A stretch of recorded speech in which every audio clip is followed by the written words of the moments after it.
자, 오늘 우리에게 주시는 하나님의 말씀은 제목이 땅을 얻는 사람들이에요. 땅을 받을 사람들. 당연히 이 땅은 하나님의 나라의 유업을 말하는 거예요. 우리가 잘 아는 바와 마찬가지로 이스라엘에게 하나님께서 땅을 주셨잖아요. 땅을 주셨다는 얘기는 굉장히 현실적인 얘기예요, 여러분. 이건 추상적인 얘기가 아니에요. 이스라엘 백성에게 하나님께서 가나안 땅을 주셨어요. 지금의 이스라엘 땅을 주셨어요.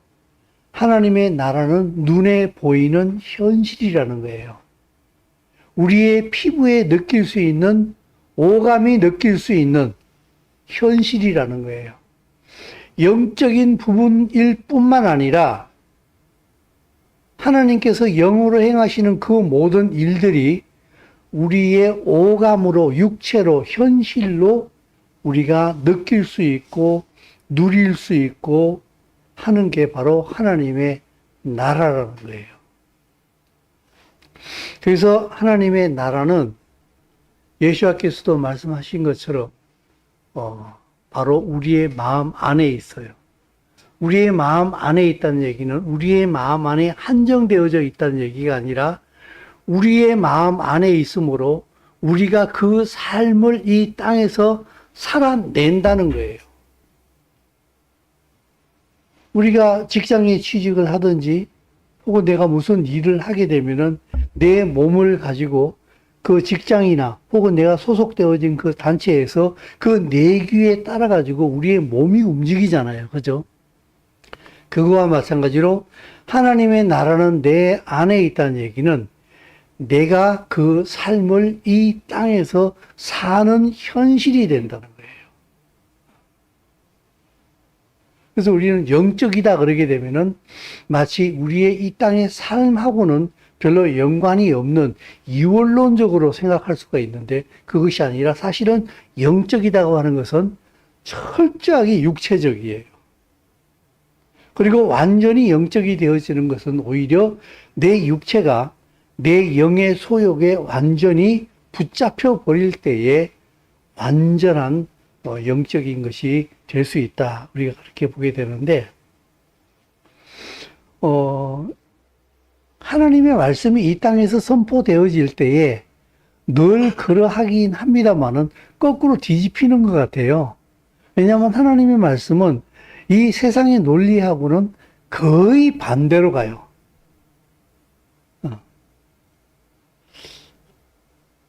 그저께 제가 우연히 이렇게 유튜브에서 음악을 이렇게 듣다 보니까 1995년도에 나온 그 이제 김광석 씨 지금은 고인이 됐습니다만 그분이 일찌감치 자살을 했어요. 40대 때인가. 근데 그분이 발표한 노래 가운데 재밌는 노래가 있어요. 여러분 혹시 아시는지 모르겠어요. 두 바퀴로 가는 자동차라고 95년도에 발매가 되어진 노래인데 한번 들어볼까요, 우리?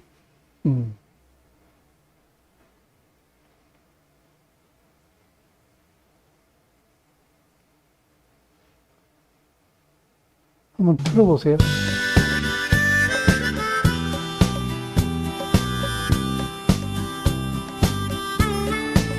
김광석 신문이 있었는가 봐.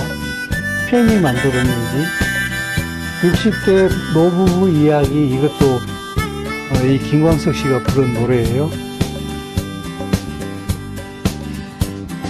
두 바퀴로 가는 자동차 네 바퀴로 눈을 감고 이야기까지 할 거 없어요. 가볍게 들으시면 돼요. 물속으로 나는 비행기 하늘로 나는 돛담배 복잡하고 아리송한 세상 위로 오늘도 에드벨론 떠있건만 호수에게 잡혀온 잉어만이 한숨을 내쉰다. 네, 됐습니다. 하늘로 나는 자동차, 아니 두 바퀴로 가는 자동차가 이미 발상이, 세상 논리하고는 안 맞아요. 그죠? 물속으로 가는 돛담배. 그 다음에 저기 뭡니까? 포수에게 잡혀온 잉어가 한숨을 쉰다 그랬어요. 포수는 저기 동물을 잡는 사람이잖아. 잉어는 어부한테 잡혀야 되잖아요. 그죠? 근데 포수한테 잡혀온 잉어가 한숨을 쉰다.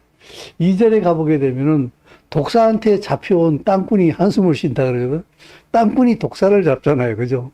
근데 독사한테 잡혀온 땅꾼이 한숨을 쉰다.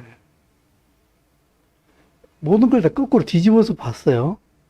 왜 이분이 이렇게 노래를 불렀는지 모르겠습니다만, 아마 이분이 살아있을 그때만 하더라도, 95년 이 음반이 발매되어질 때만 하더라도, 이 사람이 보기에는 세상이 거꾸로 돌아가는 것처럼 아마 보였는 것 같아요.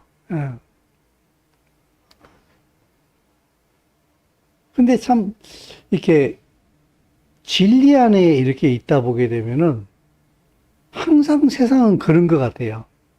하나님의 말씀과 세상이 같이 가지는 않는 것 같아요. 늘 반대로 간다. 그래서 진리를 따라가는 사람들은 보게 되면은 세상하고는 거의 항상 반대로 가요. 그래서 진리 안에 있을수록 오히려 세상에서는 왕따를 당하기 쉽고, 오히려 세상에서는 오히려 욕을 얻어먹기가 딱 좋은 그런 위치에 있는 사람들이 바로 진리 안에 있는 사람들이 아닐까. 예수님 당시에 예수와께서도 선포하신 말씀을 당시 사람들이 듣기에도 그랬어요. 저 뭐야 도대체? 원수를 사랑하라? 무슨 말도 안 되는 소리를 하고 있어? 사실 그들이 가진 성경이 바로 예수와께서 하신 말씀인데, 그들은 그 예수와께서 하신 그 말씀을 들을 수 있는, 그러니까 육신적 귀를 가지긴 했습니다만은 그 예수와께서 하고 계신 그 말씀의 의미를 간파해낼 수 있는 영적인 귀가 없었어요. 볼 수 있는 눈도 없었거든요. 그래서 예수와께서 하신 말씀이 세상의 논리하고는 전혀 반대로 가는, 말이 안 되는. 그래서 현대 신학으로 넘어오게 되면은 예수와를 정신병자로 보는 신학자도 있어요. 이만큼 보게 되면은 하나님의 말씀은 세상과는 이렇게 충돌을 일으키는 그런 말씀이기도 합니다.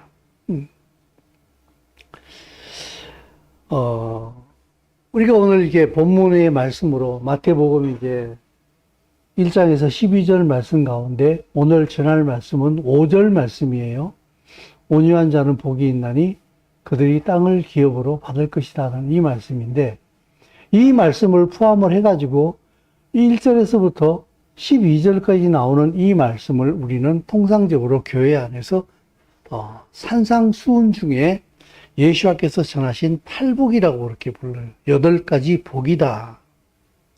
근데 여러분, 세상적 관점으로 쭉 보게 되면 이게 과연 복인가라는 생각이 들어요. 여러분 한번 읽어보십시오. 예수께서 무리를 보시고 산에 올라가 앉으셔서 제자들이 나온지라 입을 열어 가르쳐 이르시되, 심령이 가난한 자는,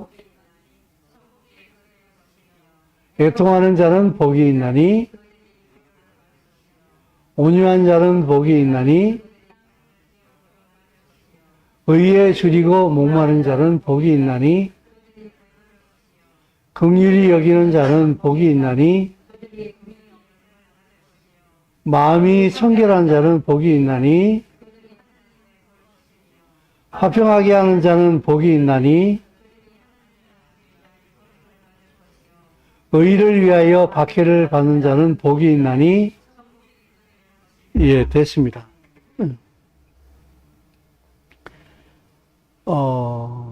좋은 말처럼 들리기는 해요. 그런데 세상적 관점을 가지고 있는 사람이 마음이 가난하고 의에 줄이고 목마르고 하는 이러한 것들을 복이라고 생각하지는 않아요. 그게 그렇게 되었으면, 그런 사람들이 있으면은 참 좋은 사람이다라고 생각할 수 있을지 모르겠습니다만은, 당신 보고 당신이 그렇게 사십시오 하게 되면은, 아, 그 복 있는 삶을 내가 살아야죠라고 기꺼이 이것을 받아들이는 사람은 없어요. 만약에 이것을 기꺼이 받아들이려고 하는 사람이 있다고 한다면은 그 사람은 틀림없이 성령 안에 있는 사람일 거예요. 성령 안에 있지 않고서는요, 절대로 심령이 가난해지고 애통하고 온유하고 의에 줄이고 긍휼히 여기고 마음이 청결하고 화평하게 하고 의를 위하여 박해를 기꺼이 감수하는 사람이 성령이 안에 있지 않고서는 이거는 요원한 얘기예요. 이건 필요 없는 거예요. 그러므로 만약 세상에 속했다고 한다면은 절대로 이런 삶을 살지 않아요. 여기에 관심도 없어요. 그래서 팔복의 특징을 보게 되면은 이게 8가지 복이거든요. 이 모든 덕목이 자기 자신을 향하지 않아요. 모두 다 타인을 향하고 있어요. 이 팔복의 앞에 한 두 가지, 내 마음이 가난하고 애통하는 요 2가지 정도는 자기 자신을 향한다고 볼 수 있는데, 여기서도 자기 자신을 향하는 이 이유는 무엇인가 하게 되면 결국 남을 위하여서 자기를 쏟아내기 위한 준비가 마음이 가난해지게 되고 애통하게 되게. 이게 하나님의 나라의 모든 덕목을 행할 수 있는 기초 준비거든요. 이것이 준비되어질 때에 의에 줄이게 되고 긍휼히 여기게 되고 마음이 청결하게 되고 그리고 화평하게 만들어 줄 수 있다는 거예요.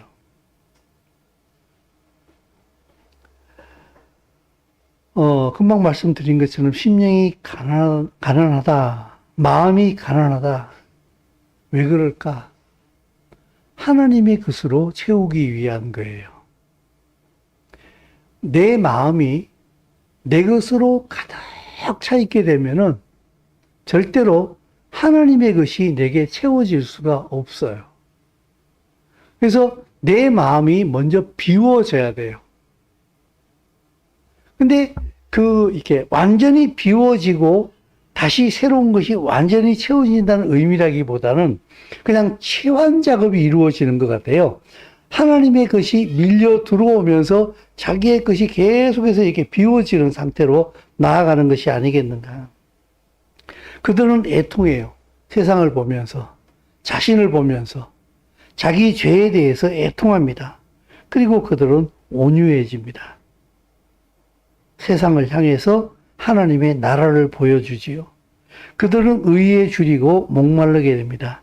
왜냐하면 의로운 하나님의 나라를 바라보기 때문에 그렇습니다. 그들은 마음이 청결합니다. 자기 욕심으로 충만한 세상 사람과 완전히 다릅니다. 그들은 화평케 합니다. 세상과 하나님을 하나 되게 만들어요. 그들은 의를 위해서 박해를 받습니다. 의로운 하나님의 나라를 지향하기 때문에 세상에서 박해를 받을 수밖에 없어요. 이건 사실은 굉장히 중요한 거거든요. 예수님께서 이 땅에 오셔가지고 공생애를 시작하시면서 그 공생애의 거의 첫 부분에 이 팔복을 말씀하고 계세요. 그 얘기는 무슨 말인가 하게 되면은 예수와의 사역이 이 팔복 중심으로 이루어 가고 있다라고 하는 것을 미리 선포하는 말씀이라고 볼 수도 있습니다. 그래서 성령께서는요, 예수와의 피로 거듭난 그리스도인들을 반드시 훈련시키십니다. 상당히 고됩니다. 이 훈련이. 인생 전체를 뒤흔드는 훈련이기 때문에 때로는 이게 훈련인지 뭔지도 구분이 되지 않을 정도로 성령께서는 굉장히 크게 아우르면서 그러나 굉장히 섬세하게 우리를 훈련시키기 시작합니다. 하나님의 그 나라를 온전히 살아갈 수 있는 사람으로 훈련을 시켜낸다는 거예요. 어떻게 마음을 가난하게 만듭니다. 여러분, 우리가 이 땅을 살아가면서도 경제적으로라든지 혹은 여러 가지 내가 가난해지게 되면은 뭘 바랍니까? 가난해지게 되면 뭘 바랍니까? 돈을 바라지요, 그죠?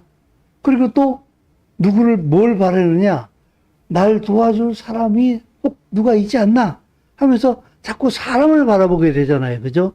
그거와 마찬가지로 마음이 가난해진다는 얘기는 무슨 말인가 하면은 오직 하나님만 바라보게 된다는 거예요. 하나님께서 비우시는 거예요. 애통하게 하세요. 죄를 멀리 하도록. 죄의 실상을 보게 만들어요. 죄가 무엇인지를 알게 만들어요. 성령 안에서. 그리고 계속해서 나옵니다만은 온유하게 만들어요. 왜냐하면은 세상에서 하나님의 나라를 살아갈 수 있도록 만들기 위해서. 그래서 여러분, 이 땅에서 가장 온유하신 분이 바로 예수와께서요. 예수와예요. 마태복음 11장 28에서 30절 말씀을 보게 되면, 자, 같이 한번 읽어볼까요? 수고하고 무거운 짐진 자들아, 다 내게로 오라. 내가 너희를 쉬게 하리라. 나는 마음이 온유하고 겸손하니 나의 멍에를 메고 내게 배우라.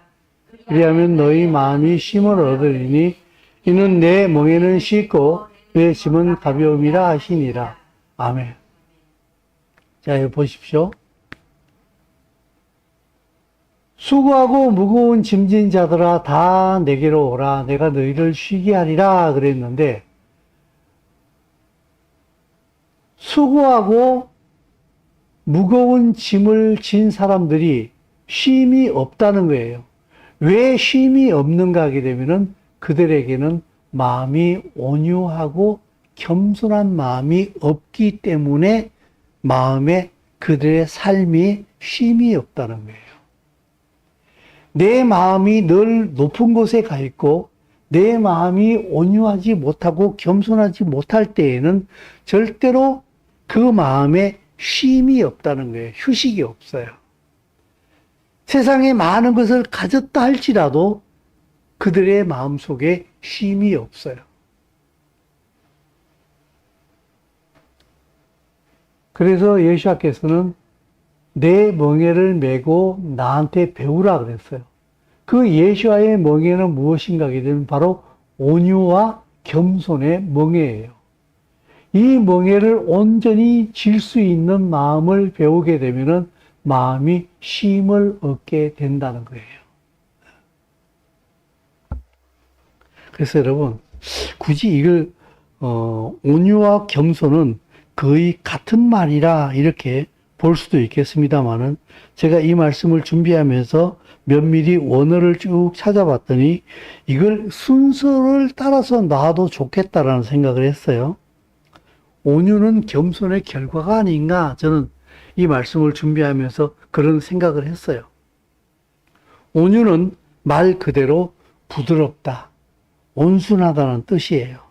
근데 겸손은 보게 되면 원어에서 지위가 높은 권세, 명성 이런 것들이 없어요.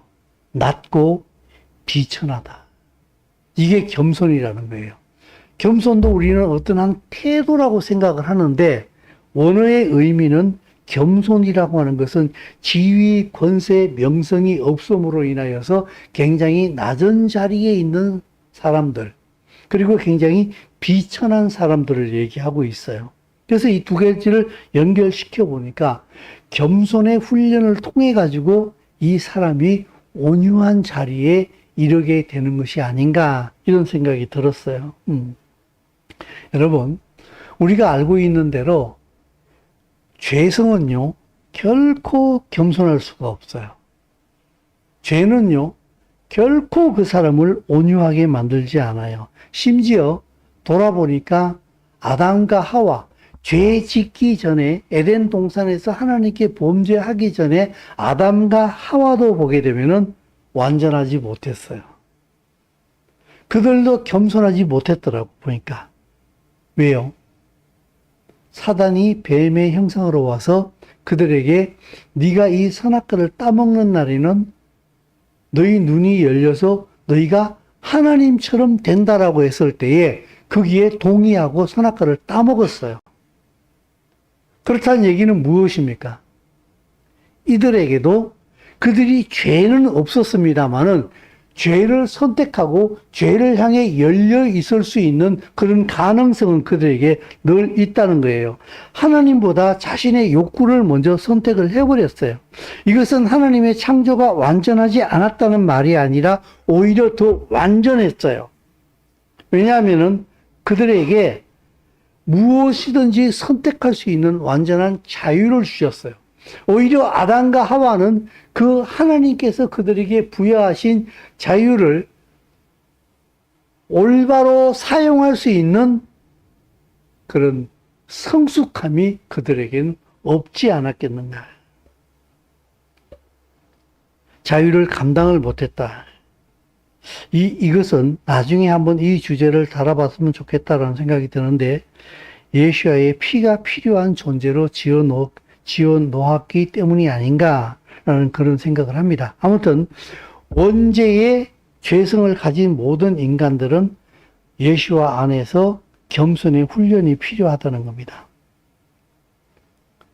예를 들어 모세를 보게 되면은 그는 자신이 선택한 건 아니었습니다만 애굽 왕자로 살게 되잖아요.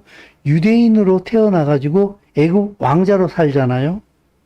어떻게 보면 큰 행운이었죠. 그죠? 그러나 모세가 애굽 왕자로 살게 되어진 그 이유는 바로 하나님의 나라를 위한 것이요, 자기 민족을 위한 하나님의 선택이었어요. 근데 그가 나이가 차서 성인이 되었을 때 어느 날 자기가 유대인이라는 사실을 알게 되었을 때에 모세가 얼마나 갈등했을까요? 근데 성경에서는 거기에 대한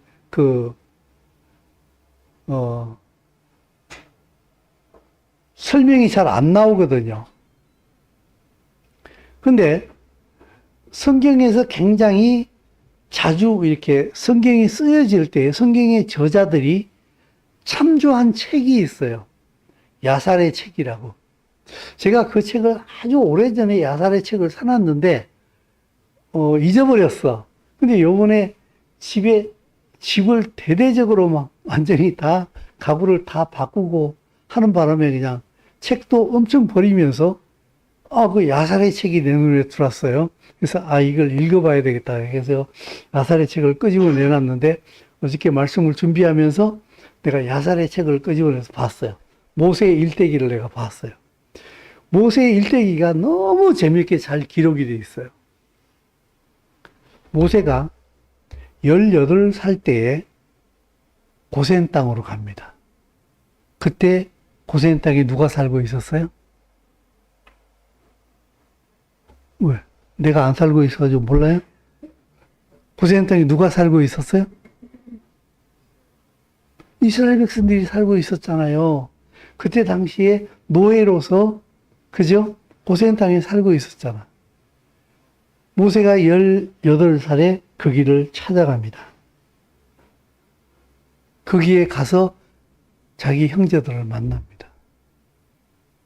그리고 그 형제들이 고되게 노동하는 그 모습을 보면서 몸은 마음이 아파가지고 나중에 바로한테, 왕한테 돌아와가지고 휴일을 달라고 그래요.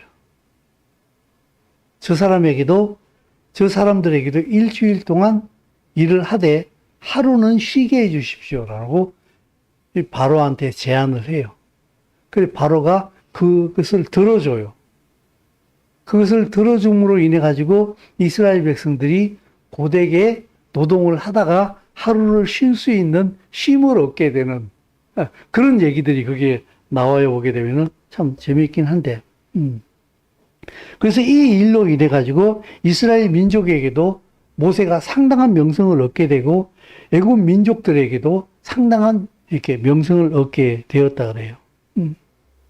그렇지만 모세의 마음 속에 자기 민족을 향한 마음이 있었습니다만은 자기 민족을 건져낼 수, 노예 상태에서 건져낼 수 있는 그런 힘은 아직 없었단 말이죠. 자기가 왕이 아니었기 때문에. 그죠? 그래서 자기가 할 수 있는 일이 무엇이었는가 하게 되면은 오늘날 우리 성경에 기록된 대로 길을 가다 보니까 애굽 사람이랑 이스라엘 사람이랑 서로 티격태격 하는데 이 이스라엘 사람이 억울한 일을 당하니까 모세가 이 애굽 사람을 쳐 죽여버리잖아요. 그래서 모래에 갖다가 묻어버리잖아요. 이 일로 인해 가지고 모세는 애굽에 더 이상 살지 못하게 되고 도망가게 되지 않습니까?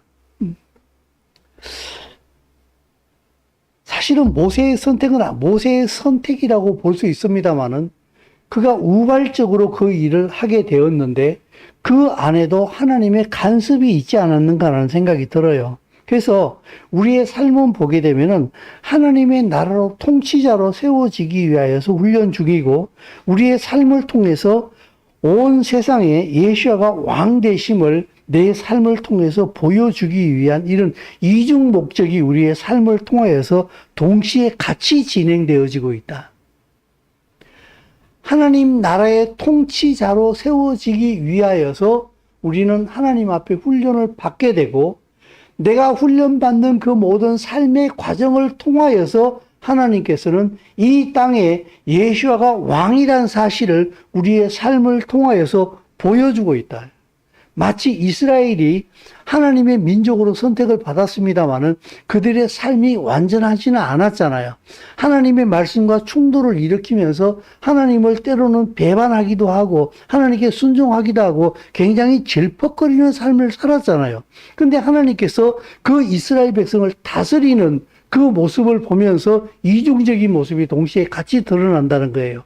이스라엘 민족을 훈련시킨과 동시에 그 훈련받는 이스라엘 백성의 모습을 보면서 옆에 있는 이방 민족들이 하나님은 살아계시는구나 하는 것을 동시에 같이 볼 수 있다는 거예요.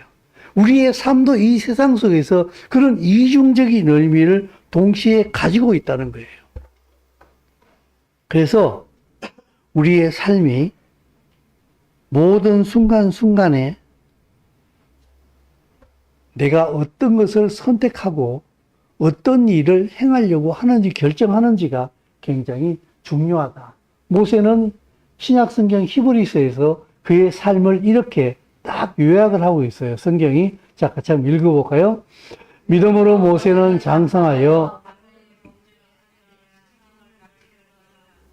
도리어 하나님의 백성과 함께 고난받기를 잠시 죄악의 낙을 누리는 것보다 더 좋아하고 그리스도를 위하여 받는 수모를 애굽의 모든 보화보다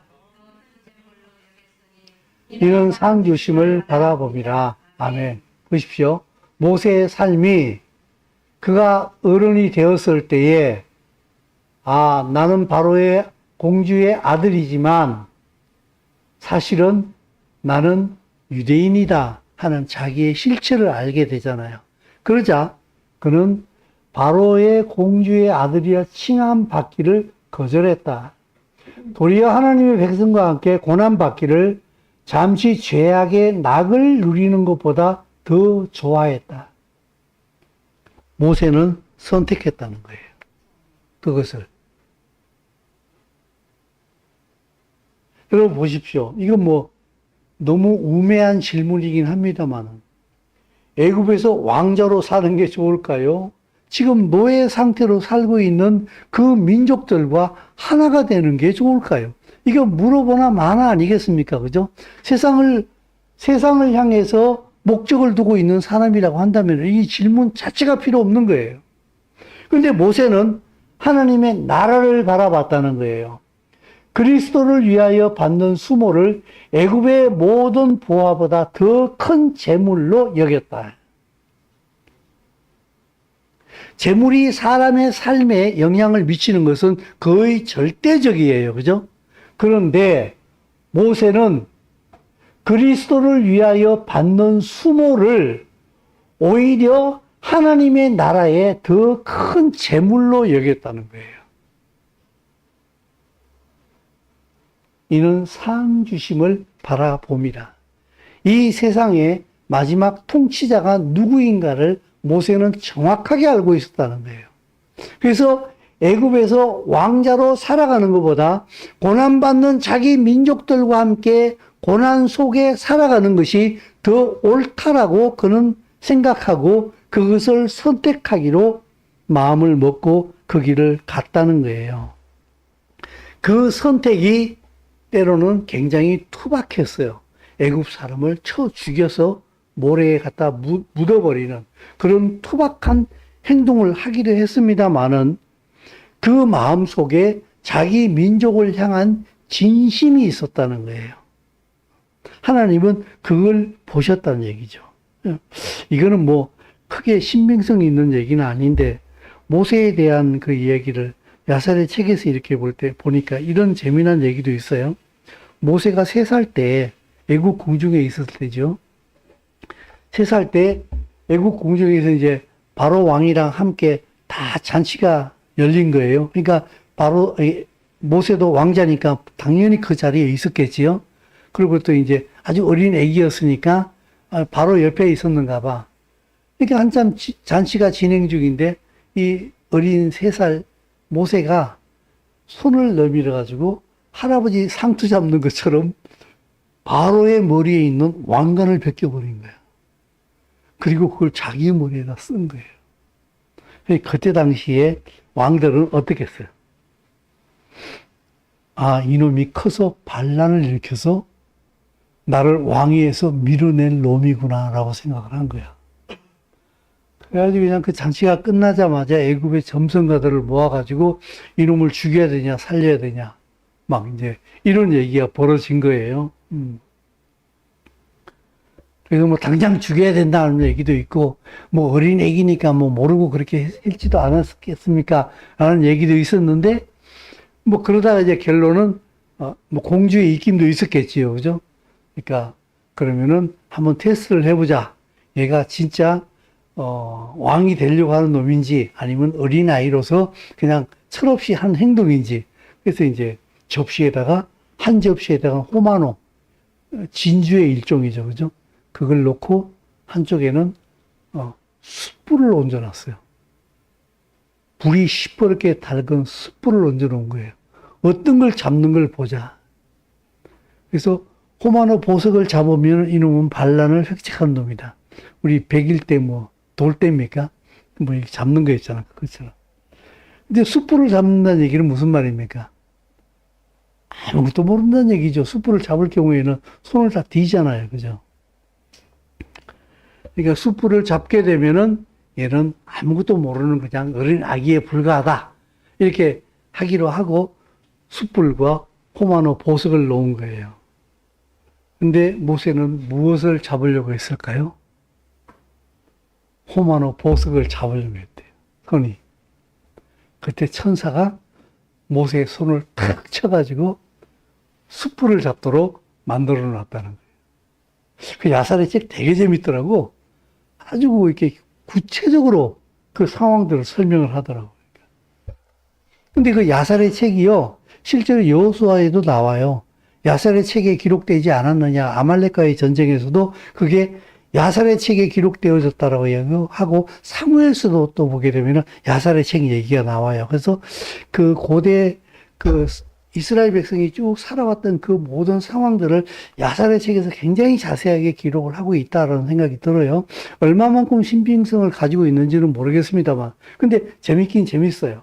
근데 모세가, 이게 선사가 그때 손을 탁 쳐가지고 호마노를 못 잡게 하고 숯불을 잡게 만드는데 숯불이 너무 뜨겁잖아. 시뻘겋게 달아있으니까 천사가 숯불을 그 순간에 확 식혀놨다는 거야. 뜨겁긴 뜨거운데 완전 손이 확 타버릴 정도가 아니라 식혀놨다는 거야.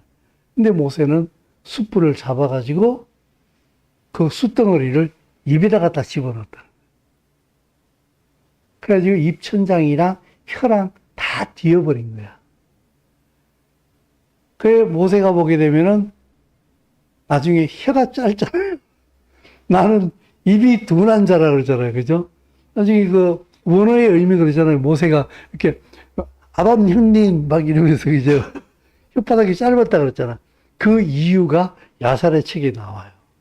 그때 숯불을 집어가지고 입에 집어넣었기 때문에 혀와 입천장에 화상을 입어가지고 치료 과정 속에 있어가지고 그게 제대로 낫질 않아가지고 나중에 모세가 혀가 짧은 사람이 됐다. 상당히 신빙성이 있어요. 재미나기도 하고. 자, 저는 여러분들을 위해 가지고 잠시 이렇게 일부러 내가 잠 깨우려고 좀 재미난 얘기를 했는데, 자, 이처럼 하나님께서는 모세가 무엇을 선택을 할 때에 그를 돕기도 하고 그의 선택을 통하여서 하나님께서는 적극적으로 일을 해나가시거든요.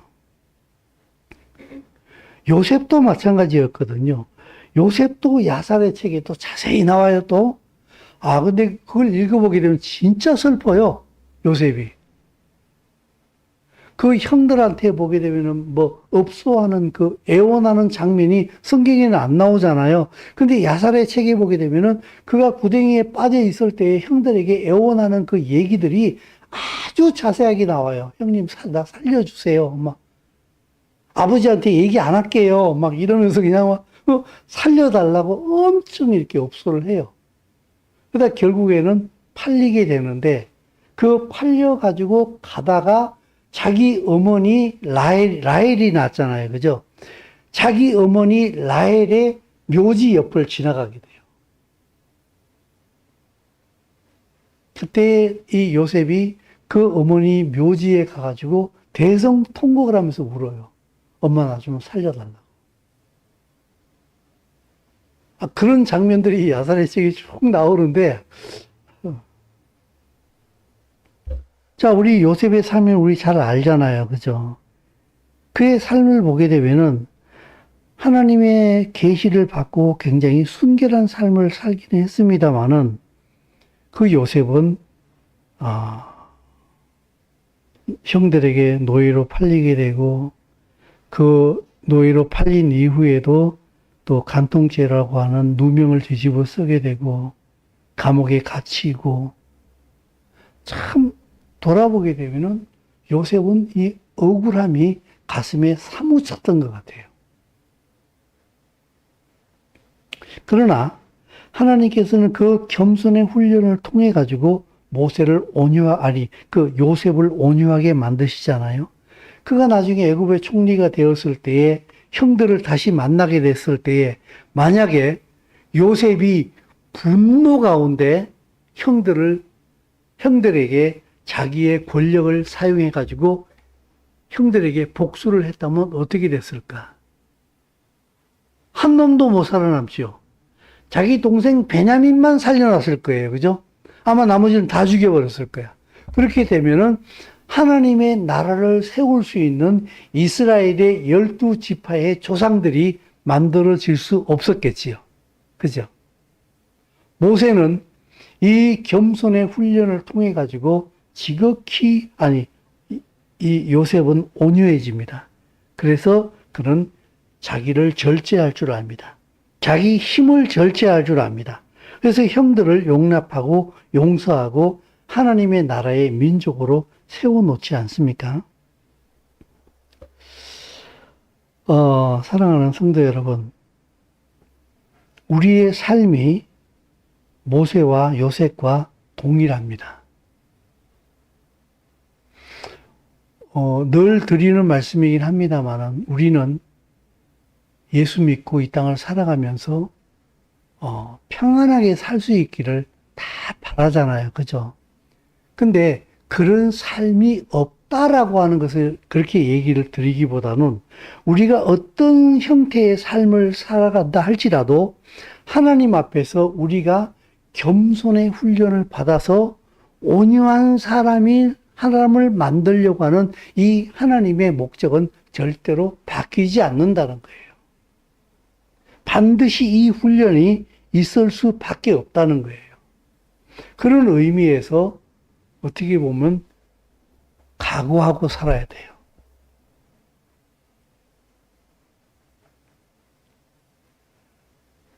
불편할지 모르겠습니다만은 하나님께서는 이 사랑하는 자기의 백성들을 반드시 그렇게 훈련을 시키십니다. 그래서 하나님의 나라를 함께 동역해 갈 수 있는 온유한 사람으로 하나님께서는 우리를 만들어 가신다는 거예요. 어디까지 가느냐? 그리스도의 장성한 분량에까지 갑니다. 그래서 모세는 민족을 위하여서 자기 목숨을 내놓잖아요. 바울은 이스라엘을 구원하기 위해서 그리스도에게 내가 저주를 받더라도 내가 그걸 원한다라고 그걸 자처하잖아요. 왜 그렇습니까? 하나님의 나라가 목적이기 때문에 그렇게 되는 거예요. 사실 예수와의 피로 인하여서 거듭났다고 하는 것은요, 이 세상에 속한 사람들이 아닙니다. 굉장히 영광스러운 사람들이에요. 굉장히 영광스러운 사람들인데 그 하나님의 영광에 동참하기 위하여서 이 죄로 인하여서 파괴되어진, 잘못 형성되어진 우리의 잘못된 죄성들을 하나님께서는 벗겨내기 위하여서 우리 일평생 동안 우리를 훈련시키고 계시지 않는가.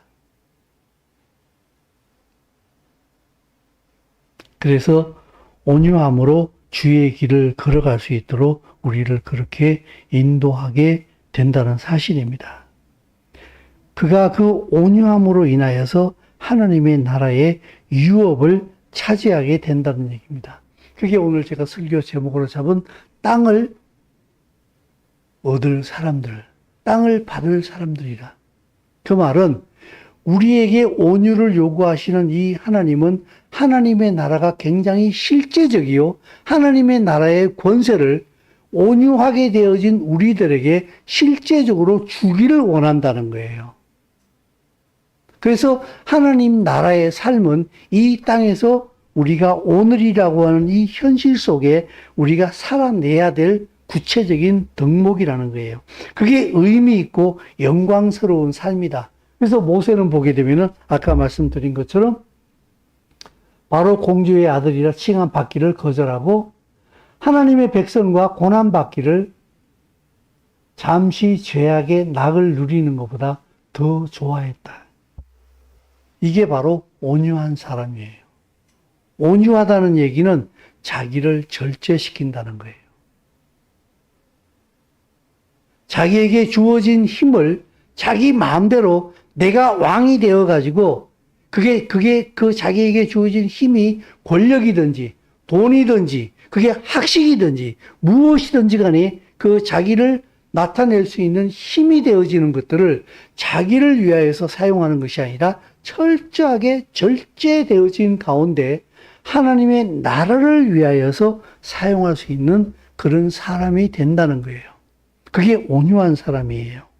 그게 의미 있는 삶이고 영광스러운 삶인 줄로 믿습니다. 근데 우리는 이 삶을 살아가면서 자꾸 사실은 세상 가치에 많이 이렇게 마음을 뺏기잖아요. 그죠? 유혹을 엄청나게 많이 받는 게 사실이잖아요. 그때에 우리는 무엇을 선택해야 되는가? 하나님의 나라의 열매에 집중하는 의미 있는 삶을 한 주간도 살아내는 저와 여러분 되시기를 예수와 이름으로 축원드립니다. 기도하겠습니다. 예수와께서 온유함으로 하나님의 나라의 길을 걸어가셨던 것처럼 또한 우리도 그 길로 인도하고 계시는 줄로 믿습니다. 내 안에 계신 성령이 바로 그 길을 인도하고 계시는 줄로 믿습니다. 세상에 속지 않게 하시고 진리를 따라서 온유함의 길을 걷게 하여 주심으로 주의 영광에 동참할 수 있는 생명 있는 삶이 다 되게 하여 주시옵소서. 예수와 이름으로 기도드리옵나이다. 아멘.